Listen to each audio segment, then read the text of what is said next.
Dans la province du Sud Kivu, en commençant par le Nord Kivu,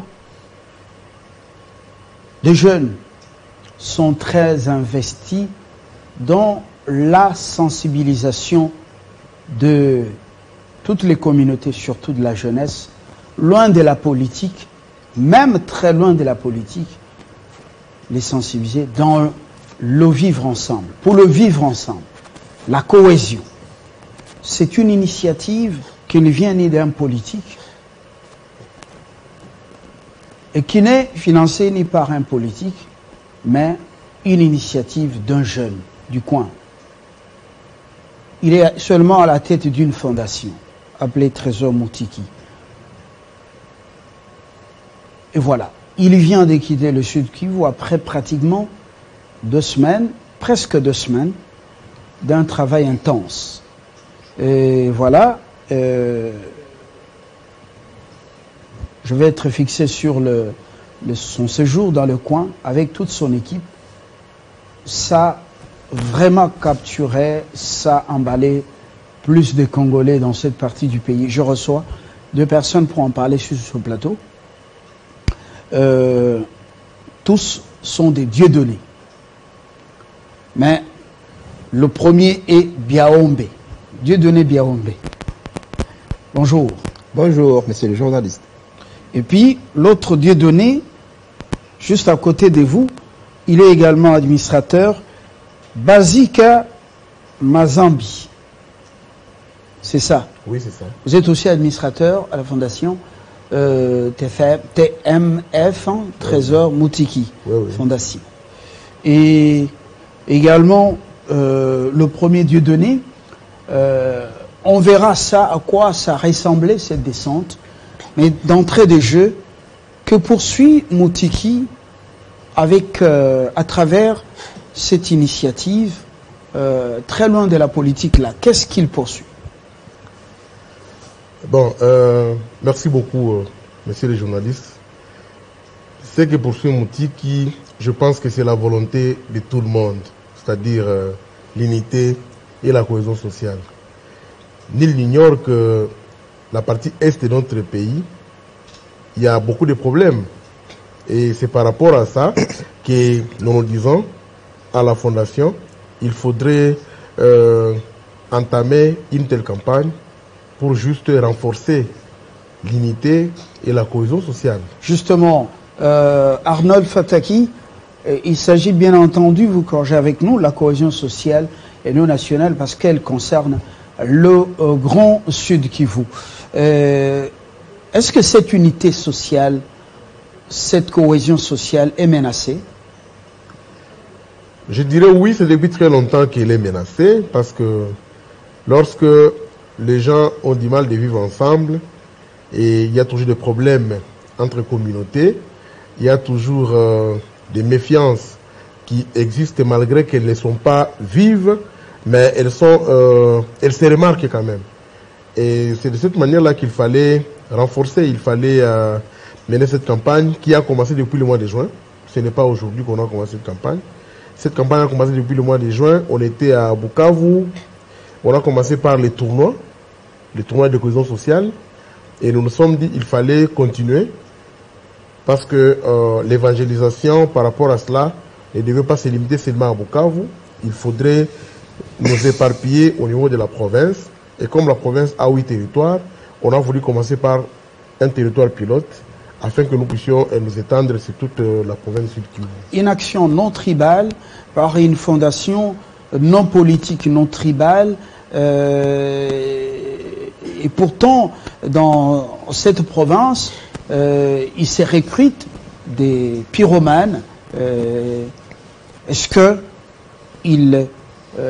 vous ne rencontrez pas, avec Trésor Moutiki, des obstacles ou un combat, par exemple, en termes de défis par les divisionnaires et les divisionnistes? Oui, l'autre Dieudonné. Merci beaucoup pour la parole. Je vais d'entrée de jeu m'excuser par la mauvaise qualité de ma voix, parce que je suis grippé depuis que nous sommes rentrés. Combat, divisionniste, j'aime bien ces termes, parce que En fait, dès le départ, il faut dire que les objectifs de la Fondation Trésor Mutiki sont clairs. Et tous peuvent être globalisés en un mot, la recherche et du développement tant voulu. Alors il y a à cet effet beaucoup de gens qui ne comprennent pas encore le pourquoi de la fondation, parce que les gens se disent que chaque fondation, c'est comme ça qu'elle commence, et après, elle s'est mue en parti politique. Son promoteur est là juste pour se faire un nom, afin qu'il puisse peut-être se présenter à une élection comme candidat député national et provincial, et ce sont des messages que nous recevons chaque jour. Donc, oui, on est incompris. Le jeune lui-même, Trésor Mutiki, nous a avoué qu'il n'a aucune ambition politique. Il ne transformera pas la fondation en parti politique. Il répond toujours à cette question et il est resté constant. Il dit qu'il est là pour la recherche et du développement de notre pays et du Sud Kivu, en tant que jeune du Sud Kivu. Mais il faut laisser les gens dire, seul l'avenir nous en dira plus. J'espère que les gens finiront par comprendre les biens fondés du combat de la fondation, les biens fondés du combat de son promoteur, Trésor Mutiki. Et donc, les divisionnistes, les pyromanes, il faut leur laisser le temps de dire ce qu'ils pensent. Et c'est ça même la démocratie. Il faut laisser les gens s'exprimer. Nous espérons que la lutte continue, la lutte va se poursuivre et ceux qui ne nous comprennent pas aujourd'hui finiront par nous comprendre après. Êtes-vous des potentiels candidats à la députation provinciale, nationale? Il le dit toujours, je ne suis pas politique. Non. C'est un fonctionnaire. Lui, il a déjà dit, mais vous qui êtes avec lui, est-ce qu'il ne balise pas le chemin pour vous, pour être votre autorité morale, éventuellement? Nous avons l'avantage d'être des jeunes, moi particulièrement, et mon frère, que j'appelle affectueusement mon beau-père, Dieudonné Bazika. Nous avons l'avantage d'être d'abord, nous sommes occupés, on a des occupations, on est des fonctionnaires de l'État. Et donc pour que lui ou moi, nous puissions penser à la politique, il y a toute une procédure que nous devons suivre. Nous devons donc avouer que ni lui ni moi, il n'y a personne qui a de telles pensées. Tout ce qui nous préoccupe aujourd'hui, c'est d'apporter un tant soit peu les solutions aux problèmes de nos semblables. Une question directe. Oui. Arnold va nous aider à l'arrivée, justement, quand il débarque au port, comment on appelle ça? Woussi. Le port privé. Oui. Privé, oui. Pas à Kalundu, à Nouvira, mais c'est plutôt à Bukavu. À Bukavu, oui. Quand on voit cet accueil et tout ça, qu'est-ce qu'il a concrètement fait pour les habitants du Sud Kivu? Voilà la question à vous, Bazika. Bon, merci beaucoup, monsieur Fabien. C'est qu'il faut comprendre, la Fondation Trésor Mutiki n'est pas à sa première année. Nous sommes au-delà de 2 ans maintenant. Et pendant tous ces 2 ans, la Fondation, à travers son promoteur, monsieur Trésor Mutiki, la Fondation a posé beaucoup d'actions en faveur de la population. La Fondation est venue à la rescousse des mamans à travers leurs enfants par la prise en charge des fournitures scolaires. La Fondation a aidé plusieurs personnes plutôt en situation de détresse.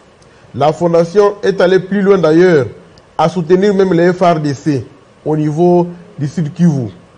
La Fondation, par rapport à la protection de l'environnement, la Fondation a eu à planter les arbres pour éviter que les érosions ne puissent amener les Kansayo au niveau de Bukavu. La Fondation a encadré les jeunes et elle continue d'encadrer les jeunes jusqu'à aujourd'hui parce que nous savons très bien que la jeunesse, comme on a toujours appelé espoir de demain, mais moi je l'appelle espoir d'aujourd'hui.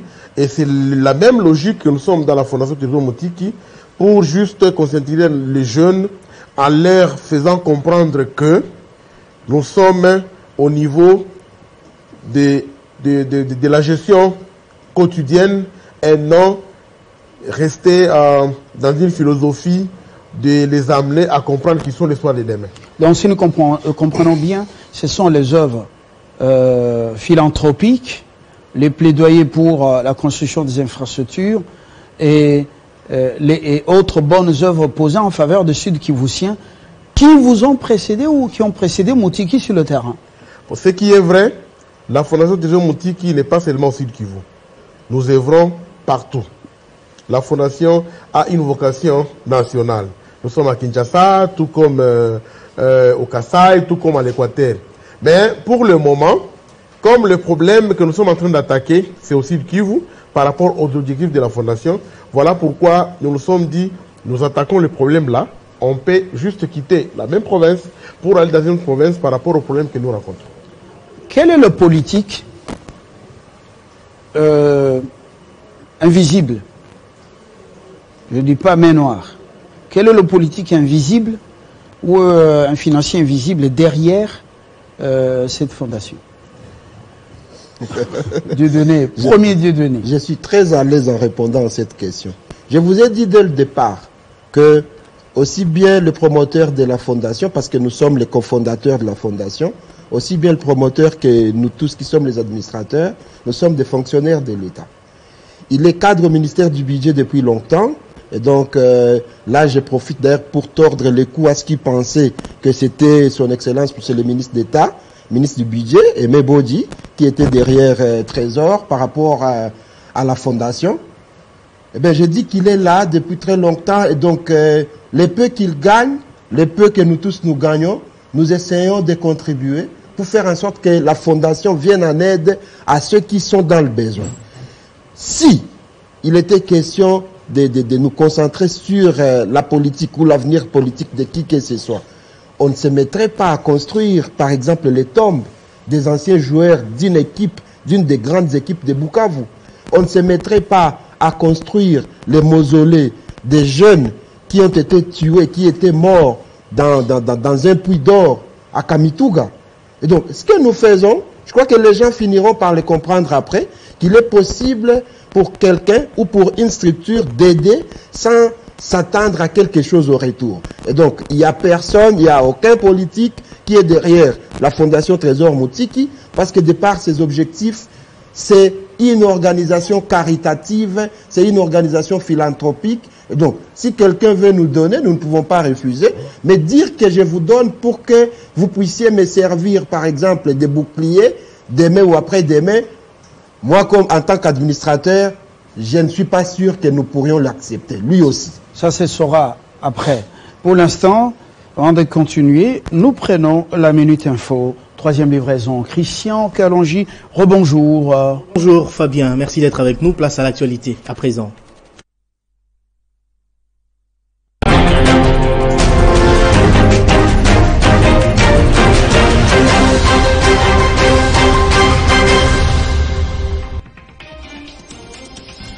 Les forces armées de la RDC continuent de maintenir la pression sur le M23, coincé à Rutshuru.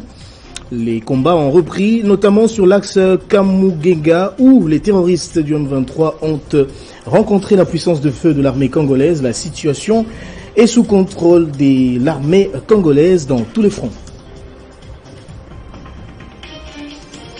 Kinshasa abrite aujourd'hui la deuxième session extraordinaire de la CEAC consacrée exclusivement au processus de transition politique en République du Tchad dans le cadre du Conseil de paix et sécurité de l'Afrique centrale.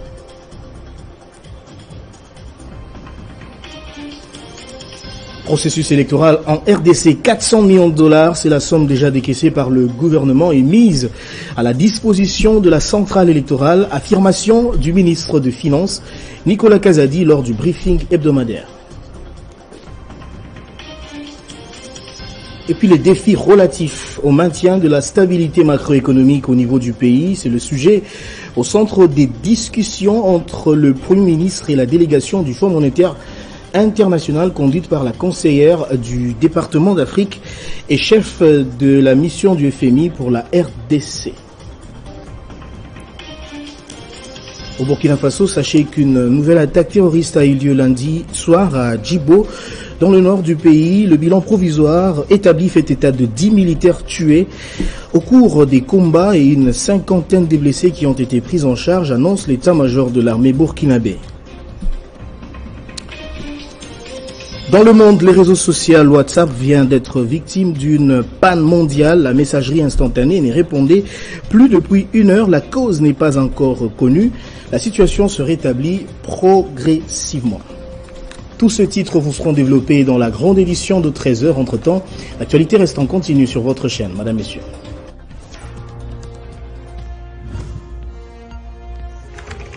L'actualité reste en continu.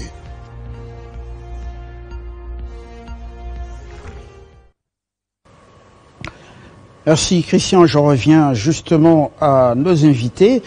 Je vois que la situation se rétablit WhatsApp progressivement après plusieurs, plus de 30 minutes de calvaire. Ce sont de choses qui arrivent. Alors, je reviens à vous. La cohésion sociale, l'unité sociale.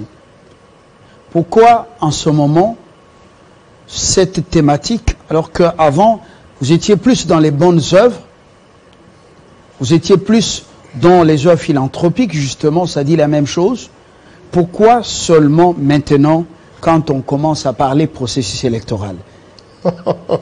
Monsieur Bazika. Ah, bon, je souris un peu. Hein. Pourquoi? Bon, en tout cas, nous sommes dans nos objectifs. Nous ne sommes pas au-delà de nos objectifs. Les œuvres caritatives, philanthropiques, je pense que ça va de pair avec cette campagne-là. Je ne pense pas que si vous aidez quelqu'un à résoudre un problème quelconque et s'il n'a pas la paix, s'il n'est pas en union ou en unité avec son voisin, tout comme en cohésion avec son voisin, ça pourra lui permettre d'avancer. Il n'y a pas moyen. Parce que pour que le développement soit développement, il faudrait qu'on ait cette unité-là. Il faudrait qu'on ait la cohésion sociale entre communautés. Je vais vous rappeler une chose. Il y a, je pense, une ONG qui est dans une campagne d'unité pour le développement de la province, tout ça, et même la cohésion sociale. Et aussi, ils diront que non, voilà, ils sont là pour les visées électorales. Je ne pense pas. Non, je dis pourquoi en ce moment, alors que nous parlons déjà processus électoral, c'est à vous de répondre comme vous venez de le faire. Donc, je vous ai bien dit. C'est sans calcul politique. Je vous ai bien dit, M. Fabien, que cette campagne a commencé depuis le mois de juin. Et pendant le mois de juin, on n'avait pas encore commencé à parler des élections. Donc nous étions dit que la province Sud Kivu, il y a plusieurs problèmes. Parce que bon, s'il faut entrer dans la politique un peu, je grignote toujours dans la politique, vous allez remarquer que la province, sur le plan de gouvernance, il y a eu beaucoup d'émotions contre le gouverneur. Il y a eu beaucoup de problèmes entre les députés et même les politiques eux-mêmes. Et ces députés-là, ces politiques viennent des communautés de Sud Kivu. Alors, on s'est dit quoi? La population, on la manipule d'une autre manière, ou quelqu'un de l'autre sens. Il faudrait quand même qu'on ait cette campagne-là, sur la cohésion sociale, pour permettre et faire comprendre à la population que nous devons nous aimer mutuellement. Parce que lorsqu'il n'y a pas l'amour, il n'y aura pas l'unité. Et il n'y aura pas aussi le développement. Il faudrait qu'on ait cette unité-là, cette cohésion sociale, pour permettre que la province se développe. Et toutes les communautés ensemble. Il ne faudrait pas qu'on reste dans les problèmes qui cadrent avec les divisions tribales, ethno-tribales, tout ça, ça ne va pas. Alors, nous sommes dans cette campagne-là, on n'a pas encore fini, comme je vous ai dit. Ce n'est pas pour des visées électorales, mais nous sommes là pour juste amener la population à comprendre que seule l'unité et la cohésion sociale pourront nous amener au développement. Quel est votre message à cette étape de la sensibilisation pour l'unité, la cohésion sociale, le message aux différentes communautés qui sont aussi les bokoleurs ou bokoleuses? Je suis dans le mot, je suis dans le lingala, j'emprunte un peu de lingala, kobokola. En Kiswahili, c'est quoi? Kukomalisha. Kukomalisha. Voilà. Les éleveurs, donc éleveurs des groupes armés. Chaque communauté a son groupe armé ou ces deux groupes armés pour l'autodéfense. Je n'ai pas cité une communauté. Alors, qu'est-ce que vous avez donné comme message pour pouvoir amener ces communautés à se débarrasser des groupes armés? Bon, le seul message, c'était l'amour. C'est le seul message. C'est un bon message d'ailleurs. L'amour en gardant chacun des armes. Pas en gardant les armes. Oui. Parce que lorsqu'il y a l'unité, nous devons enlever dans nous l'esprit de la guerre. Lorsqu'il y a la cohésion sociale, cet esprit va quitter dans nous. Voilà, le seul message, c'est le message d'amour. Il faut,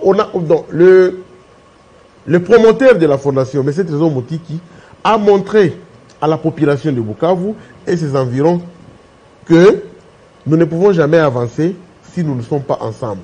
Même ceux qui sont dans la forêt, même ceux qui ont pris les armes contre leurs frères, contre nous-mêmes, ils doivent revenir, déposer les armes et suivre le loi de la République afin que nous puissions avancer. Vous allez remarquer que la province du Sud Kivu n'avance pas, on ne se développe pas, c'est par rapport à ce genre d'histoire-là. Nous sommes en train nous avançons avec cette campagne pour montrer aux gens que même ce genre de poches de résistance, de groupes armés, ils n'ont pas de sens tant que nous ne puissions pas combattre pour nous-mêmes l'unité et la cohésion sociale. Donc, eux aussi, je me souviens, il a lancé ces mêmes messages-là. Même ceux qui sont dans la forêt, ceux qui ont pris les armes, ils doivent revenir dans la case de départ, ils doivent revenir dans leur maison pour que la province ait la paix. Il est jeune, il est vraiment jeune, avec une assise populaire dans la province et dans les différentes communautés, au-delà de sa propre de son propre village, de son coin d'origine. Mais est-ce que ce message a été suivi? Qu'est-ce que vous avez eu comme feedback? Le feedback est plutôt bon. Et nous espérons que c'est pas aujourd'hui qu'on peut dire que le message a été suivi, parce que pour qu'il soit suivi, pour que nous nous rendions compte qu'il a été suivi à la loupe, nous devons voir les actions qui sont posées. C'est-à-dire ceux qui hier étaient divisés, s'ils arrivent aujourd'hui à se mettre ensemble, nous allons dire que le message a été suivi. Parce qu'en fait, comme le collègue administrateur a dit, il n'y a rien qui peut se faire, il n'y a aucun développement qu'on peut envisager si les gens ne s'acceptent pas mutuellement. Vous pouvez être issu d'une communauté, l'autre est issu d'une autre communauté.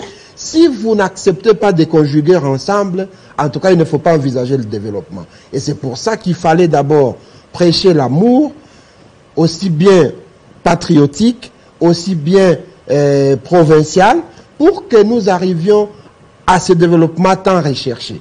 Et nous allons faire le suivi de ce message dans les mois ou peut-être dans les périodes qui vont suivre, et peut-être que nous reviendrons ici pour vous dire que non, voilà que nous avons maintenant les fruits. Mais l'accueil a été chaleureux, l'accueil du message a été chaleureux, et certaines actions ont été même posées, peut-être nous allons y arriver, pour appuyer en fait le développement du coin, là où nous étions. Il y a certains notables du coin qui avaient de manière spontanée répondu à l'appel en touchant dans leur poche pour donner quelque chose par rapport au pont qui devait être notables du Sud Kivu qui sont à Kinshasa? Non, les participants même aux différentes assises. Au meeting par exemple de Kamituga, il y avait eu une mobilisation spontanée, et quand ce sont les gens qui n'ont pas assez de moyens, qui arrivent à donner, à contribuer à peu près à plus de 20 sacs de ciment, c'était quand même quelque chose. Je crois que nous allons y arriver. Et quelles sont les actions que vous avez posées sur le terrain? Voilà. Assez rapidement? Plusieurs actions, au-delà des visites, au-delà des écoles qui ont reçu les aides, notamment les cahiers, les ordinateurs, les imprimantes. Il y a eu le petit séminaire de Mungombe qui est très célèbre parce que il a eu à former beaucoup de notables, aussi bien des territoires de Mwenga que des autres territoires. Ils sont même dans la vie active aujourd'hui, mais ils ont semblé oublier là où ils sont venus. Il fallait que la fondation leur apporte un petit appui. C'est vrai que ce n'est pas suffisant, mais il fallait commencer quelque part. Il y a la bibliothèque qui est là. Il y a c'est quand même inconcevable qu'une école du niveau du petit séminaire de Mungombe puisse par exemple manquer d'un ordinateur ou une imprimante. Et tout ça a été fait. Il y a eu les matériaux de construction qui ont été remis à l'EDAP ISP et de Kamituga. Et ce n'est pas la première fois parce que en 2021, si je m'abuse, l'école en question a été victime d'un incendie et la Fondation Trésor Moutiki était intervenue de manière spontanée afin de permettre, ne fût-ce qu'à ses élèves qui suivaient les cours, de terminer l'année. Et nous n'avons pas fini par là. Nous avons continué à apporter de l'aide, de l'appui à cette école. Vous avez vu dans les images le lycée Sebiera, que j'étais moi-même très heureux de découvrir d'ailleurs. C'est une école des sœurs qui est dans les fins fonds du territoire de Mwenga à Kitutu. Et ce lycée a reçu aussi un don. Et donc il y a eu plusieurs dons. Les équipes de football, presque toutes les équipes de la ville de Kamituga ont reçu des varaises. Et donc, voilà, donc on n'allait pas. La liste est longue. La liste est vraiment longue. La 8e CEPAC, c'est parmi les communautés les bien installées dans le coin, qui est entrée par les MERA en 1930, mais beaucoup détruites, dont les infrastructures ont été beaucoup détruites par de rebelles ou les différentes rébellions. Est-ce que vous avez eu à faire un clin d'œil à la 8e CEPAC? Kionvu. À Kionvu, oui. On a été à Kionvu, on a été accueillis chaleureusement d'ailleurs. Il y a eu des actes, des actions qui ont été posées devant les fidèles de l'église, les pasteurs. Tout a été fait et là on a parce que c'était vraiment un marathon d'activité. Voilà. Un sérieux marathon d'activité. Vous avez passé une semaine pratiquement? Pas une semaine. Nous nous sommes dit nous allons travailler comme des militaires. On s'est fixé des objectifs que nous sommes arrivés jusqu'à la fin. On a atteint les objectifs. Alors, quels sont les rapports entre Moutiki, vous-même, et les grands de la province, les aînés, les Kulutu, les Bakubois? Voilà. Bon, là, je suis très content de cette question-là. Oui. Trésor Moutiki, c'est un jeune. C'est un jeune, à mon avis, qui n'a pas de problème avec des Bakubois. Sans couleur politique. Sans couleur politique. Alors, il n'a de problème avec personne. Nous, par exemple. Il respecte les Bakubois. Très bien. Oui. Et il est en bon terme avec les Bakubois. Je ne pense pas qu'il peut y avoir un Mokubois, un notable ici de Kivu, qui peut passer sur le plateau comme ça pour dire non, voilà, ces petits là, non, non. Au contraire, tous les messages que nous recevons, ce sont des messages d'encouragement. Merci. Et de félicitations. Si un Mokubois le prend pour que il le mette sous son aile ou ses ailes, est-ce qu'il va accepter? Coaching, mentorat, politique. Je vous ai encore dit, oui. Même lui aussi il a corroboré ce que j'ai dit. Oui. Il est apolitique. Il est apolitique. Et il ne faudrait pas qu'on fasse un débat là-dessus parce que lui-même l'a toujours dit. Et nous ici, nous le confirmons, il est apolitique. Merci. S'il faut avoir un mentor, comme on a toujours dit, on ne peut pas manquer un sage à côté des jeunes. Parce que le vieux reste vieux et il est toujours important, pas dans le sens politique, mais dans le sens de l'encourager et orienter par rapport à ce qu'il est en train de faire. Très bien dit. Il a besoin des Bakubois pour des conseils, comme on dit, Eshima, le respect, c'est ça? Voilà. Eshima, le respect. On a fini. Qu'est-ce que vous voulez dire encore? Un petit mot. Oui. J'ai été frappé par la misère que vivent les populations du territoire de Mwenga. Parce que partout où nous sommes passés, on se rendait bien compte que les gens souffrent. Et ne pas le dire sur ce plateau, en tout cas, c'est être malhonnête et je m'en voudrais. En tout cas, si la Fondation ne portait pas ce message haut et fort. La misère est dans plusieurs coins du Congo profond et il faut y travailler. Il y a beaucoup de recettes qui sont proposées. Nous attendons les 145 territoires et aussi le travail des gouverneurs qui reçoivent 40% de Kinshasa. Voilà, c'est une déclaration enfoncée. Oui. Nous venons juste d'appuyer sur le clou.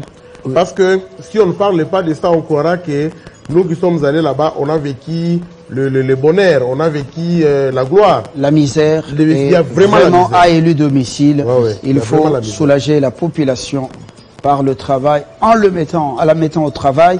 Il faut aussi faire la redevabilité dans le bon sens. Il faut ramener la population dans l'agriculture. C'est très important. Très important. Ça sent la faim dans le territoire de Mwenga, alors que jadis, c'était le territoire qui nourrissait la province du Sud Kivu. Et voilà. Il manquait pas la nourriture dans le coin. On s'en souvient. Dieudonné Basika et Dieudonné Biaombe. Je vous remercie tous, administrateurs, Merci. à la TMF. Merci d'être venus de votre marathon et de nous avoir rendu compte. Voilà. Moi, j'ai déjà clôturé. Oui, Vous avez clôturé, prenez la bien sûr. parole. Quand j'ai déjà dit merci, c'est fini. Merci. Voilà. Ça se passe comme ça, chez nous. Excellente journée. Et bonne suite de la semaine. Dans quelques instants, la suite et la fin.